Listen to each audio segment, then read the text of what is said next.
Commonwealth snake, যাকে বাংলায় ঘরচিতি বা ঘরগিন্নি নামে সবথেকে বেশি পরিচিত সাপ। সম্পূর্ণ নির্বিষ এই সাপের বৈজ্ঞানিক নাম লাইকোডন এলুক্স। দেহ সরু, আঁশ মসৃণ, মাথা ঘাড়ের চেয়ে একটু বড় এবং চওড়া। গায়ের রং ধূসর খয়েরি, অঞ্চলভেদে বাদামি কালো হয়ে থাকে। ঘাড় থেকে আড়াআড়ি সাদা বা হলদেটে দাগ থাকে, তবে দেহের মাঝখানে এই দাগ কমতে শুরু করে এবং ঘাড়ের নিচের দিকে এই দাগ সম্পূর্ণ অস্পষ্ট, তবে লেজের দিকে অনুপস্থিত একেবারেই।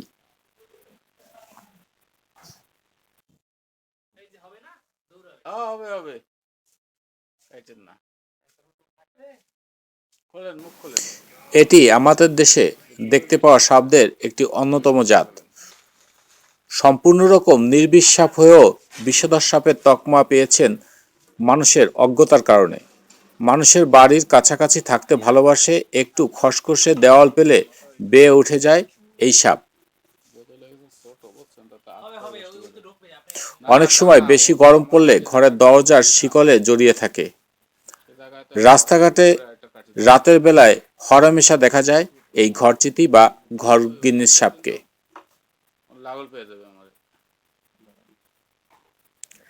সাপটার এতই দুর্ভাগ্য, এটি কালাজের সঙ্গে অনেক মিল। হালকা বা ঘন বাদামি রং এবং এর ওপর সাদা সাদা দাগ। অন্ধকারে কালাজ বলে অনেকের ভুল হয়।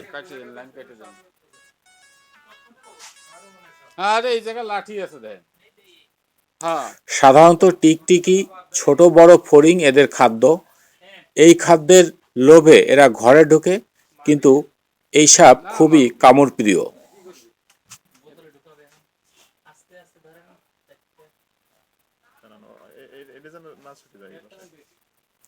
সম্পূর্ণরূপে এই সাপ নির্বিষ, তারপরও যদি কখনো কাউকে কামড়ে থাকে তাহলে ক্ষতস্থান ডেটল বা এ জাতীয় অ্যান্টিসেপটিক তরল দিয়ে ভালো করে ধুয়ে নেওয়া উচিত। ধোয়ার পর অতিরিক্ত নিরাপত্তার জন্য অবশ্যই একটি টেটভ্যাক ইনজেকশন নিলে আরও ভালো হয়। আপনারা জানেন সাপ নোংরা পরিস্থিতি বা নোংরা পরিবেশে থাকে। এ পরিবেশে তাদের গায়ে বিভিন্ন প্রকার ব্যাকটেরিয়া থাকে, আর ক্ষতস্থানে সাপের মাধ্যমে ব্যাকটেরিয়া আক্রমণ হতে পারে। এই ব্যাকটেরিয়া আক্রমণ প্রতিরোধের জন্য অবশ্যই ক্ষতস্থান ভালোভাবে পরিষ্কার করে অ্যান্টিসেপটিক মলম ব্যবহার করা যেতে পারে এবং টেটভ্যাক ইনজেকশন নিলে নিরাপত্তা সব থেকে বেশি হয়। সাপ পরিবেশের বন্ধু, ইকোসিস্টেম রক্ষায় সাপ গুরুত্বপূর্ণ ভূমিকা পালন করে। আজকের ভিডিওটা আপনারা দেখছেন মৃত্তিকা জীবন ও প্রকৃতি চ্যানেলের মাধ্যমে।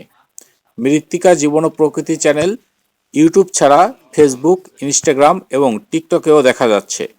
এখন পর্যন্ত আপনারা যারা আমাদের চ্যানেলটি সাবস্ক্রাইব করেননি, অবশ্যই সাবস্ক্রাইব করবেন এবং আপনাদের কোনো পরামর্শ থাকলে আমাদের অবশ্যই জানাবেন।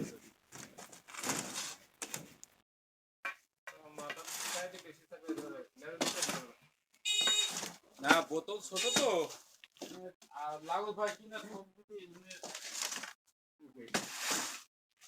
আরেকটা দেখছেন ভিডিও আসলে এই দেন